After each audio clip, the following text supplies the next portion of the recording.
pessoal, hoje eu quero ver quem é capaz de se concentrar num encadeamento racional e não se deixar levar pelas distrações banais ou pelo sono. Vocês, caro amigo e cara amiga, serão capazes? Sim? Então venham comigo.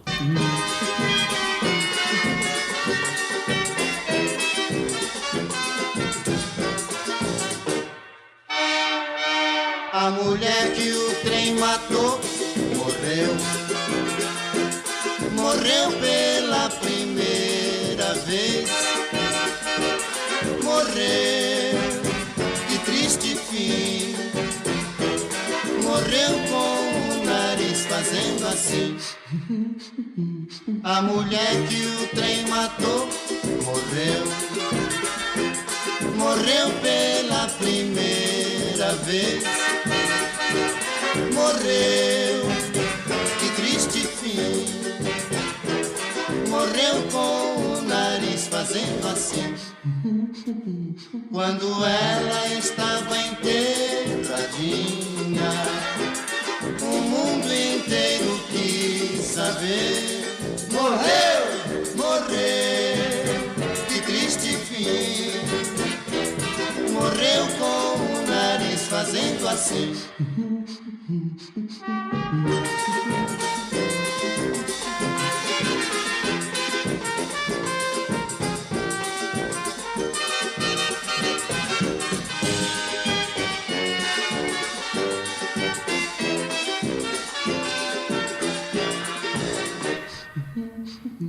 A mulher que o trem matou. Nosso último programa exibiu a entrevista que o cantor Antônio Marcos deu para a TV Globo um ano antes de falecer. Ele tinha entrado em coma e depois que saiu dessa situação, desse estado, ele comunicou uma experiência pessoal muito emocionante nessa entrevista que ele deu para a Globo.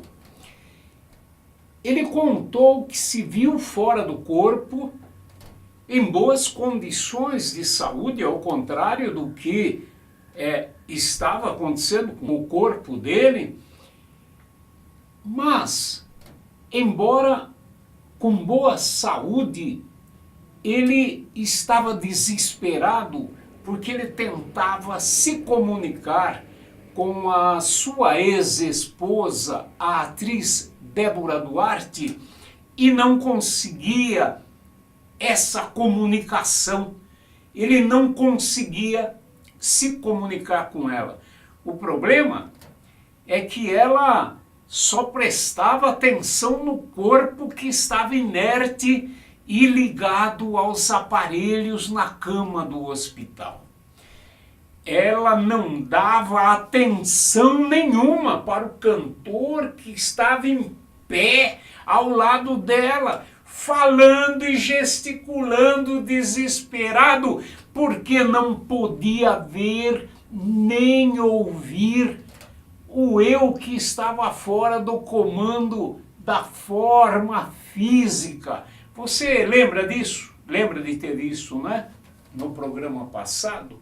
Então, hoje, esse tipo de experiência relatada pelo cantor é chamada de experiência de quase morte, EQM. Antigamente, nessa época do Antônio Marcos, um pouco antes, era uma experiência mantida em segredo na intimidade das famílias, das pessoas, porque era vista de um modo preconceituoso. No ano de 1964, por exemplo, 1964, mais ou menos por aí, eu disse, um sobrinho meu com 5 ou 6 anos de idade teve de extrair as amígdalas e foi submetido a um procedimento cirúrgico considerado muito simples, coisa sem importância. Mas alguma coisa saiu errado, porque houve um momento que o menino começou a entrar em coma. A família passou por um grande susto e também os médicos, enfermeiras, um corre-corre no hospital, tiveram um trabalho muito grande em regime de emergência para recuperar o menino.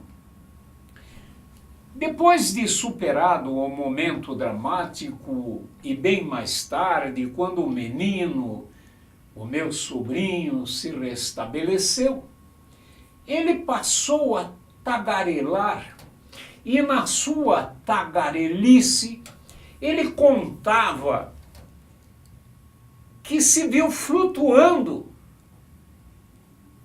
no alto e daí do alto ele via os esforços que eram feitos por médicos, enfermeira, abaixo dele. Ele não teria como saber disso, porque tudo o que ele relatava ocorreu quando ele estava inconsciente. Foi uma experiência surpreendente, mas na época, os familiares acharam mais conveniente entender que foi tudo fruto da imaginação da criança. Pois bem, acontece que esse tipo de experiência começou a despertar a atenção de cientistas ligados à medicina. E na década de 80, o Dr. Raymond Moody, doutor em filosofia e médico psiquiatra, teve a coragem de romper com as restrições religiosas e os preconceitos de colegas da filosofia e da medicina. Ele lançou em 1975 o livro Life After Life, que foi publicado em português com o título Vida Depois da Vida. Nesse livro, ele criou o conceito EQM para identificar os fenômenos semelhantes observados em suas pesquisas com pessoas que foram declaradas clinicamente mortas e que voltaram comunicando experiências pessoais com padrões coincidentes, muito semelhantes entre si.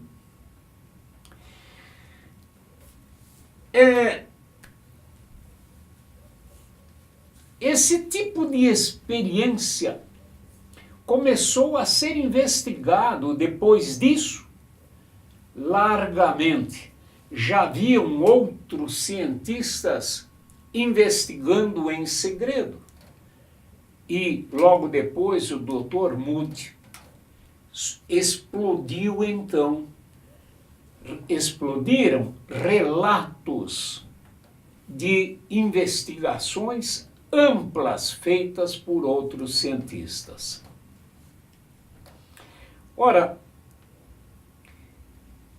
na verdade, todos víamos uma comunicação como essa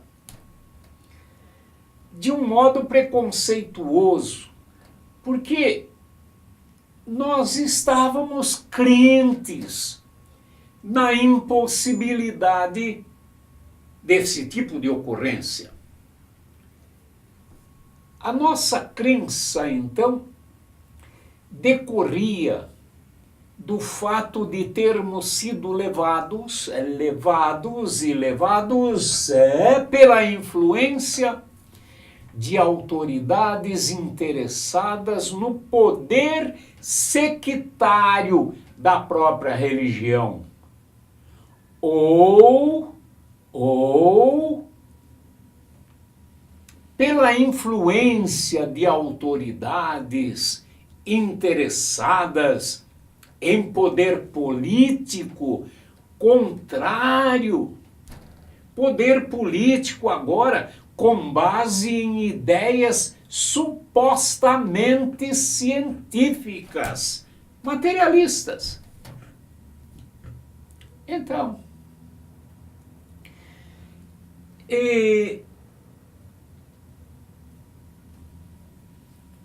ambas autoridades ideológicas, tanto as religiosas como as materialistas, por meio de verdades embaralhadas, mescladas com mentiras, levaram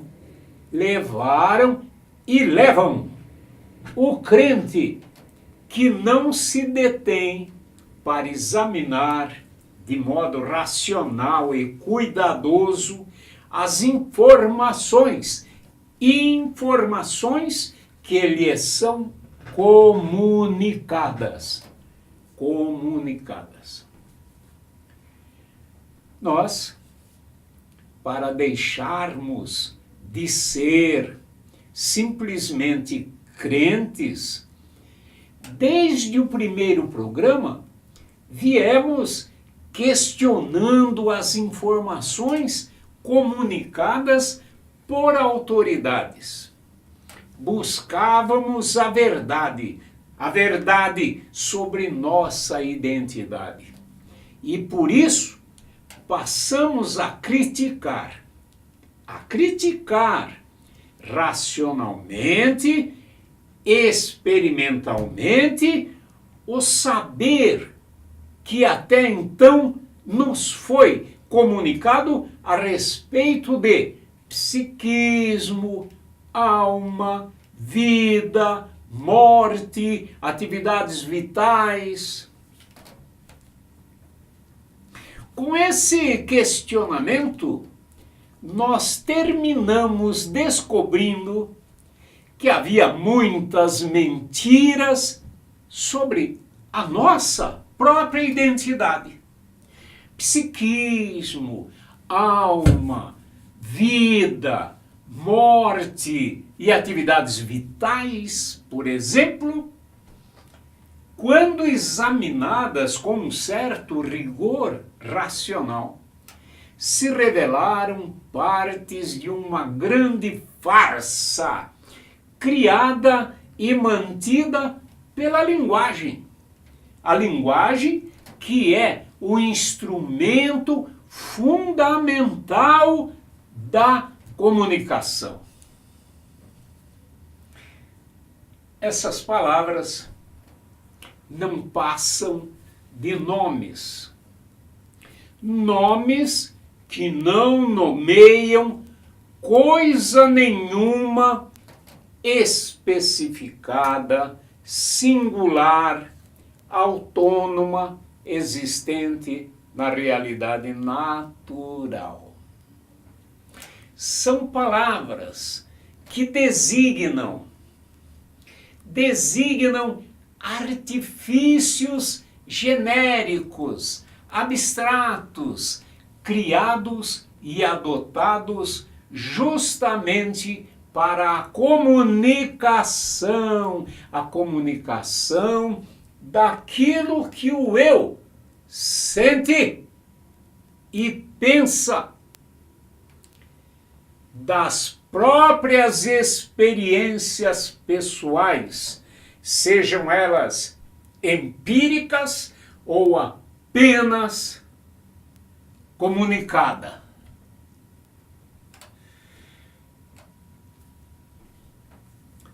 Logo, logo nos primeiros programas,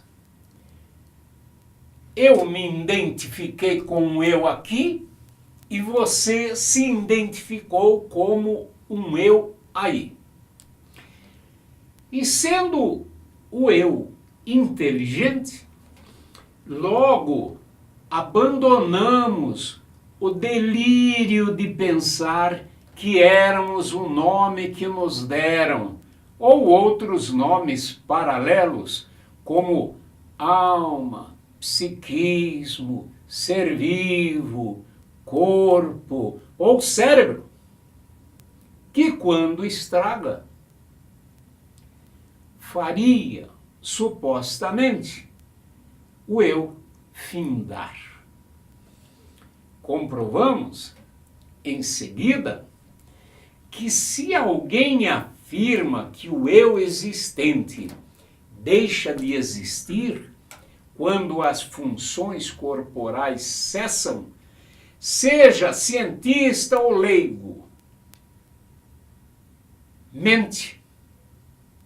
Essa afirmação de que o eu finda quando o corpo estraga é cascata especulativa, porque não há prova alguma que lhe dê respaldo. Por outro lado, agora, pretendemos verificar que provas podem ser apresentadas no sentido contrário, ou seja, para demonstrar que o eu existente continua existindo depois que o corpo se transforma e deixa de apresentar as atividades nomeadas de vitais. Sabe, amigos, apenas aperfeiçoando o conhecimento, podemos superar os obstáculos impostos pela ignorância e pela autoridade ideológica. Não há nada de errado em sermos aprendizes, desde que não sejamos banais e pedantes teimosos. Não há nada de errado em sermos humildes, desde que não sejamos tolos. Não há nada de errado em sermos felizes, desde que não sejamos dependentes do pão e do circo. Não há nada de errado em sermos carentes de amizades superficiais, desde que também não sejamos oportunistas como elas. Não há nada de errado em sermos críticos, desde que não sejamos intransigentes.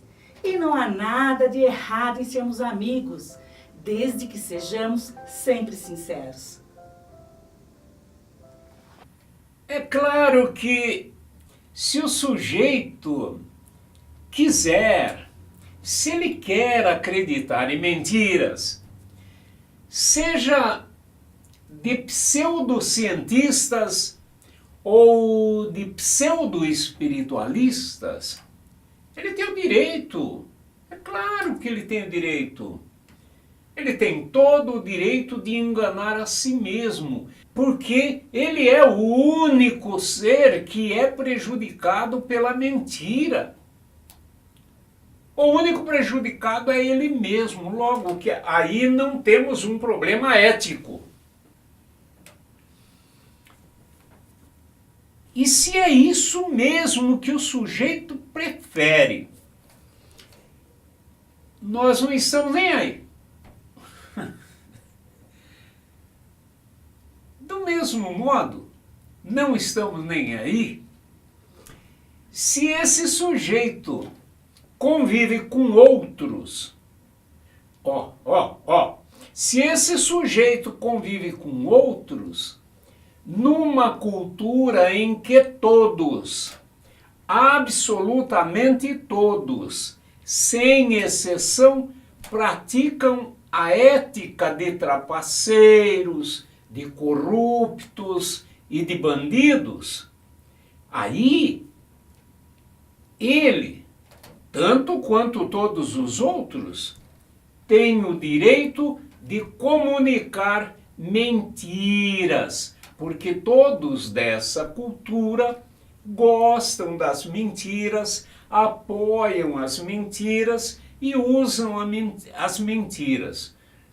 Agora, veja bem, na nossa cultura, que felizmente ainda tem pessoas heróicas, pessoas que preferem a ética do bem.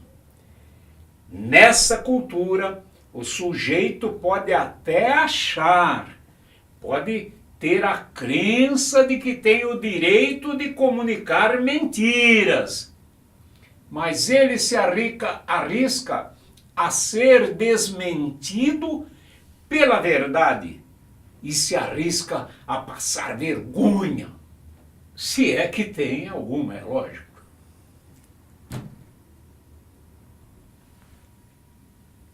Vem comigo, vem.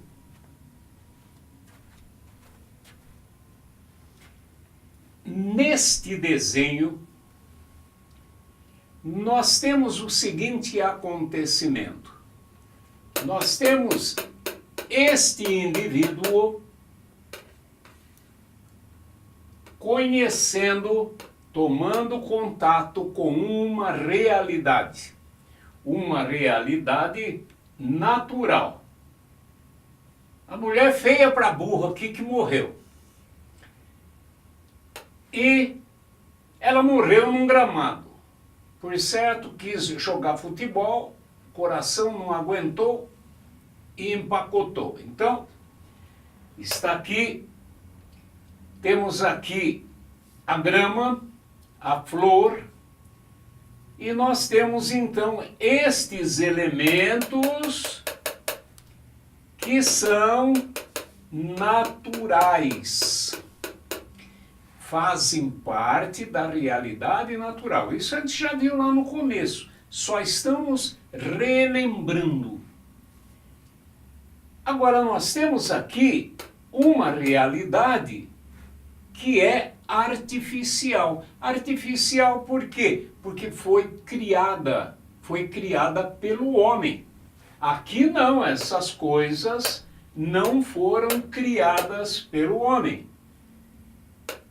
Entendido? Agora, o pensamento, e aqui nós temos a linguagem, são produtos da criação do homem.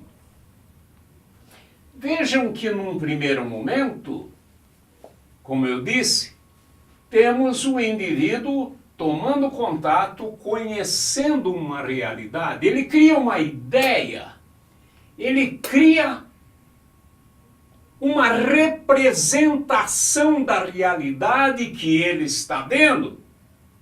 É uma representação daquilo que ele está vendo.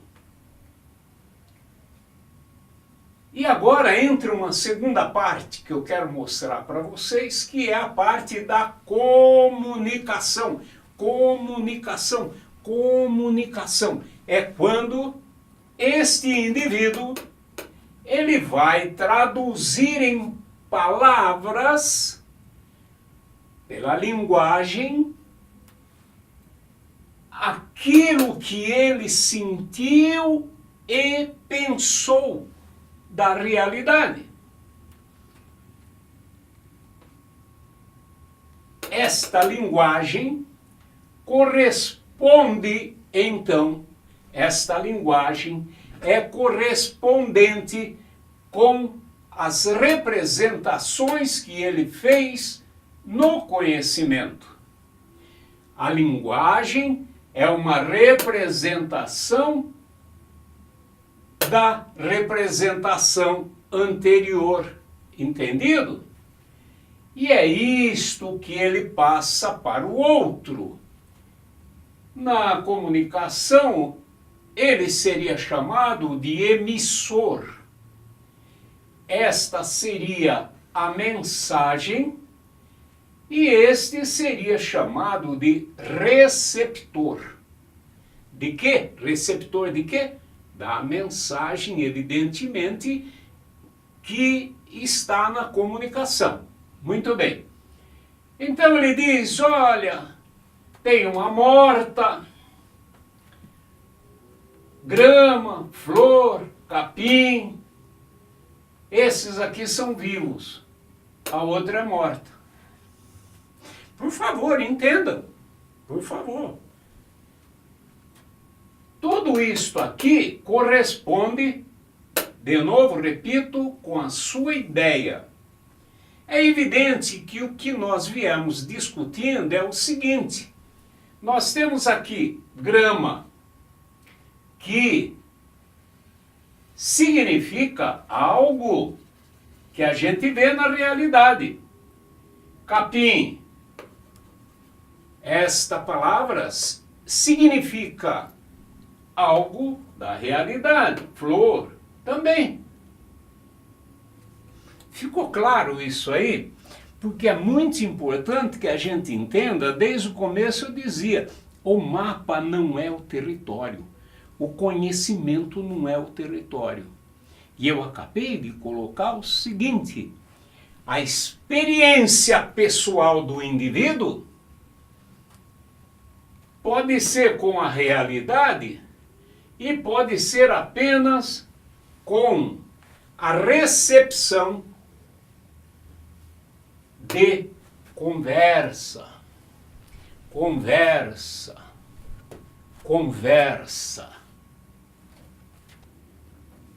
Então, nesse processo de receber uma comunicação, de receber um relato, uma mensagem, uma informação, nesse contexto é que surge a necessidade de verificar se aquilo que está sendo passado na comunicação é verdade. Aquilo que o indivíduo pensa e fala para si mesmo não importa. Aquilo que ele pensa, sente, se é bobagem, se é mentira, não é questionável. Não preocupa a verificação da verdade. Agora, quando há comunicação, que é o que nós comentamos agora há pouco, aí há a necessidade da verdade. Então, e nós vimos, então, que a verdade, nós já vimos, que a verdade pode ser demonstrada, provada. Evidente que pela adoção de critérios. O critério científico é o que é chamado de empírico, de experimental. Agora, tem o critério também, que é o critério racional, lógico. Podemos dizer até que assemelhado tem uma relação com a matemática, a lógica matemática. Agora, sempre é bom esclarecer que não há uma real divisão entre a fundamentação racional e a fundamentação experimental. Essa divisão ela é apenas didática, porque indica que ou na ciência ou na filosofia, por exemplo, o método é um método de uma especialização. A ciência é uma especialização que adota um critério para, vamos dizer assim, verificar o acerto, que nós podemos chamar de verdade, o acerto de uma teoria, de uma hipótese. Então, e nós vemos que na filosofia, por exemplo, na ciência filosófica, há uma predominância do uso da razão para verificar também o acerto ou erro das hipóteses. Agora, a rigor, todo pesquisador de respeito se utiliza de ambos os métodos. Por quê? Por quê? Por quê? Porque não pode se livrar do raciocínio e também não pode se livrar das experiências empíricas que desfruta no dia a dia, cotidianamente, buscando-as ou não. Nós, por exemplo, viemos adotando tanto o critério racional como o experimental nas nossas investigações e nas nossas reflexões. Procura lembrar que, desde o nosso último programa, nós viemos colocando em destaque a comunicação da experiência pessoal. Lembraram daquele senhor que conheceu banana? Ele teve uma experiência pessoal, assim como aquele cientista que conheceu, inventou, teve uma experiência pessoal e acabou criando um remédio espetacular. Ambos tiveram uma experiência pessoal e comunicaram essa experiência pessoal. Tanto que todos nós comemos banana e tomamos também alguns remédios quando há necessidade. Então, desde o último programa nós estamos falando das experiências pessoais e colocamos então a experiência pessoal comunicada pelo cantor Antônio Marcos, e nós iremos também falar de pessoas que tiveram uma experiência pessoal de quase morte. Faz parte da nossa argumentação. Aqui, ó, comigo, ó. Nós podemos considerar estes representantes de uma realidade conhecida como modelos da realidade. Olha, são modelos desta realidade. Se nós formos um pouco mais sofisticados, poderemos representar essa realidade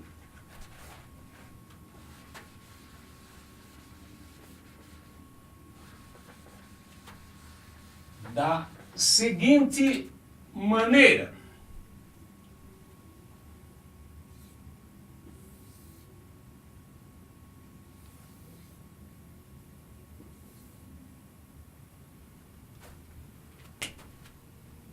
E na linguagem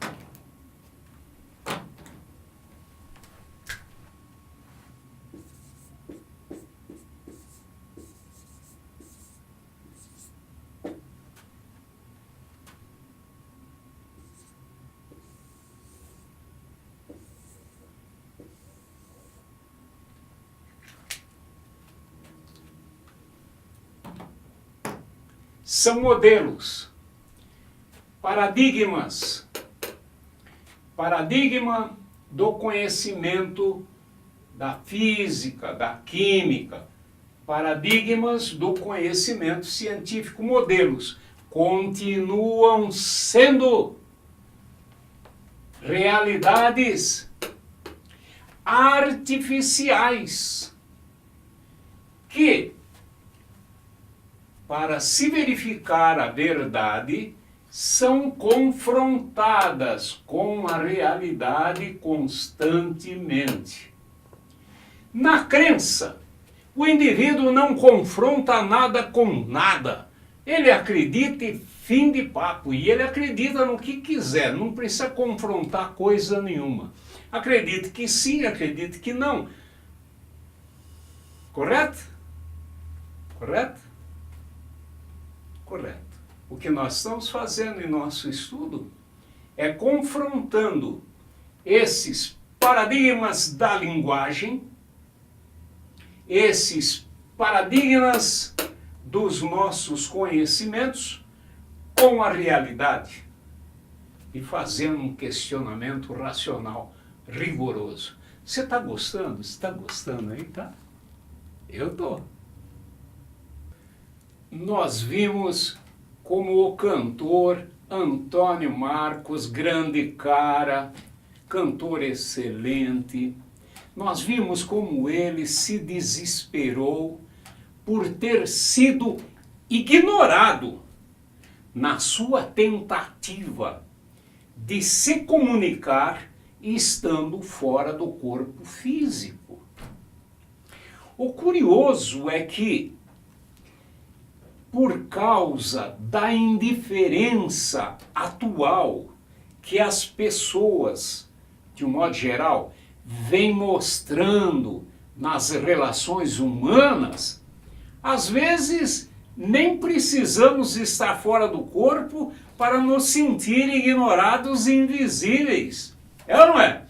Quantas vezes temos a impressão de que falamos sem sermos ouvidos, às vezes dolorosamente, com o marido, com a esposa, com os filhos. Hã? E é claro que isso se dá. E é claro que isso acontece. E acontece não é só pela indiferença preconceituosa, desrespeitosa de uma ética capenga, mas é também pela diferença de interesses. Pela diferença de interesses. Quase não há barreiras para o entendimento de uma comunicação veiculada na rede social, por exemplo. Quando tanto o emissor como o receptor estão envolvidos pelo interesse na mensagem informativa, seja uma fofoca, uma ironia, uma maldade, seja lá o que for.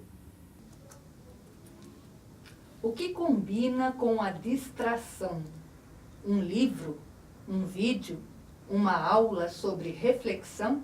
Não. O que domina a atenção de antemão é a fixação no modelão, na ação sem contestação, na alienação. O que atina para quem somente opina, sem reflexão, é ser guiado pela mão do lobo, feito ovelha, sem distinção. Chega a se perder no vazio a mensagem que some nos ouvidos moucos do receptor desatento.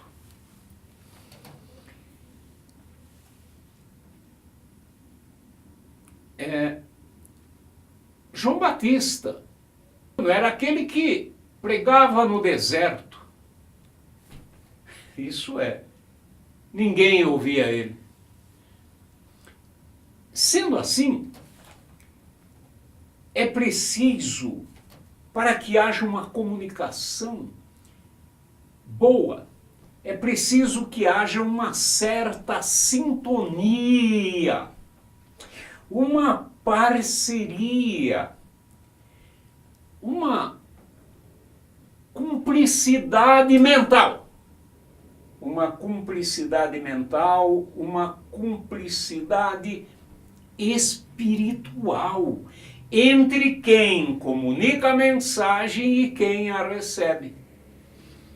Repetindo com outras palavras, é preciso que o eu emissor da mensagem e o eu receptor estejam afinados, em sintonia entre si, como se eles fossem candidatos a cantar em dueto num grande concerto musical. Para ambos, não pode ser suficiente cantar a letra da melodia no mesmo idioma. Não basta o mesmo idioma. É necessário que eles estejam interessados sinceramente em cantar com o coração, em tonalidade certa e específica, e com o talento e os esforços necessários para uma boa interpretação artística. Tendo em mente essas ideias, vamos refletir mais um pouco sobre o que nos comunicam as pessoas que passaram pela experiência de quase morte. Foi durante uma regata no Espírito Santo em 1998 que a vida de Lars Grael sofreu uma guinada. Uma lancha invadiu a área de competição e atingiu o barco do velejador, que teve a perna amputada.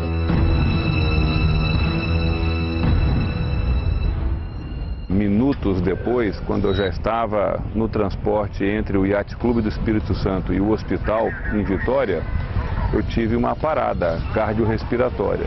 E nessa parada houve uma sensação, primeiro, de impotência, de eu deixar de controlar os meus movimentos, e depois uma sensação de paz muito grande assim, e é onde estranhamente você tem uma espécie de levitação, de sair do próprio corpo.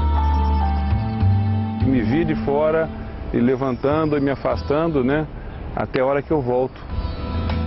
Tudo aconteceu em poucos segundos. Logo ele foi reanimado pela equipe médica. Eu era mais racional, né, mais racional e achando que simplesmente era uma energia que se apagava e aí você foi, né, tudo que deixa é memória. Mas após essa sensação, né, me deu, né, a crença de que possa existir algo, né, após a morte, né. Agora, o que é? Não posso comprovar. 2 medalhas de bronze em Olimpíadas, 10 vezes campeão brasileiro de vela e, mais que tudo isso, um novo homem. A partir dali, poxa, eu comecei a dar muito mais valor à vida, o hoje, né? Não buscar a felicidade daqui, no futuro.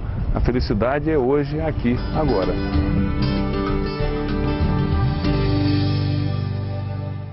Um ator e uma ex-Miss Brasil disseram ter vivido experiências de quase morte. Dá uma olhada só nessa reportagem. Balança.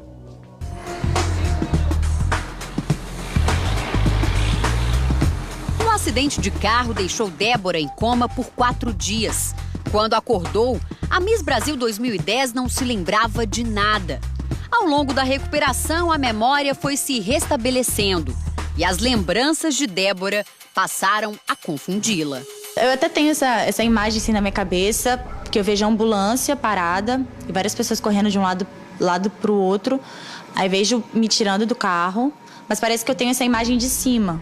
Coincidência ou não, o relato da Miss é muito parecido com o de outros pacientes que também ficaram em coma e dizem ter passado pela experiência de quase morte. O mais frequente é a pessoa sentir saindo do corpo. Então ela fica numa posição como se estivesse no teto da UTI ou do pronto-socorro ou no ambiente em que ela está sendo socorrida e ela observa tudo que está sendo feito para tirar ela daquele quadro, a assistência que está sendo feita. O ator Thiago Fragoso, que caiu em cima da plateia durante um musical no ano passado, também disse ter passado pela experiência de quase morte.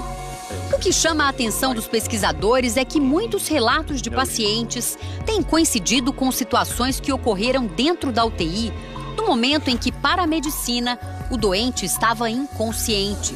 Este cardiologista que estuda a consciência acredita que a experiência de quase morte é muito diferente de uma alucinação. Para você confrontar a alucinação é uma percepção equivocada. Então a pessoa descreve uma percepção daquilo que não existe. Se essas pessoas estão descrevendo aquilo que de fato existe e com detalhes, então isso você afasta a questão da alucinação.